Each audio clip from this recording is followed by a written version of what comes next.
នឹងធ្វើសេចក្តីរាយការណ៍ជូនទស្សនិកជន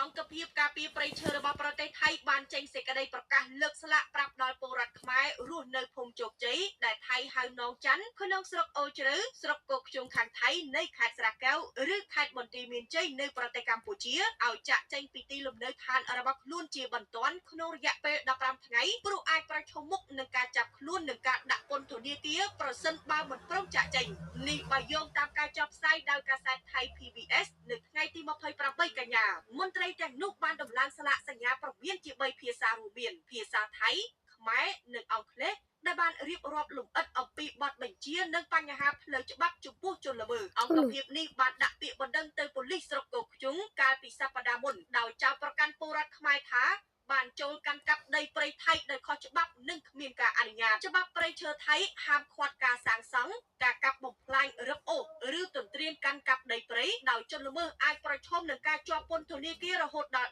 15ឆ្នាំនិងពិន័យជាប្រាក់ 10,000 បាតតាមការផ្ដន្ទាទោសបទបញ្ជានេះបង្ហាញថាអ្នកដែលមិនមានសិទ្ធិកាន់កាប់ដីនោះត្រូវបានបញ្ជាឲ្យរើចេញពីតំបន់ក្នុងរយៈពេល15ថ្ងៃបើមិនដូច្នេះទេជនល្មើសនឹងប្រឈមមុខនឹងវិធានការផ្លូវច្បាប់គួរបញ្ជាក់ថាភូមិជោគជ័យឬនងច័ន្ទគឺជាចំណុចស្នូលនៃភាពចម្រូងចម្រាសនិងជាចំណុចក្តៅមួយរវាងថៃនិងកម្ពុជាភាគីថៃអះអាងថាតំបន់នោះគឺជាដីព្រៃរបស់ពួកគេហើយបានអនុញ្ញាតឲ្យពលរដ្ឋខ្មែរជ្រកកោននៅពេលដែលពួកគេបានភៀសខ្លួនចេញពីសង្គ្រាមស៊ីវិលដោយឈលលើហេតុផលមនុស្សធម៌ហើយថាប្រជាជនកម្ពុជាមិនព្រមចាក់ចេញពីតំបន់នេះវិញក្រោយពេលដែលសង្គ្រាមបានបញ្ចប់ទូរទស្សនិកជនជាទីមេត្រីបន្តតាមដាននៅព្រឹត្តិការណ៍ព័ត៌មានសំខាន់ជាបន្តដែលនេះខ្ញុំនឹងជម្រាបជូនក្រុមចំណងជើងថា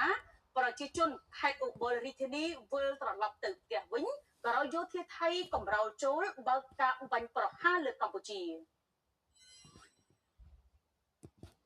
ប្រជាជនថៃ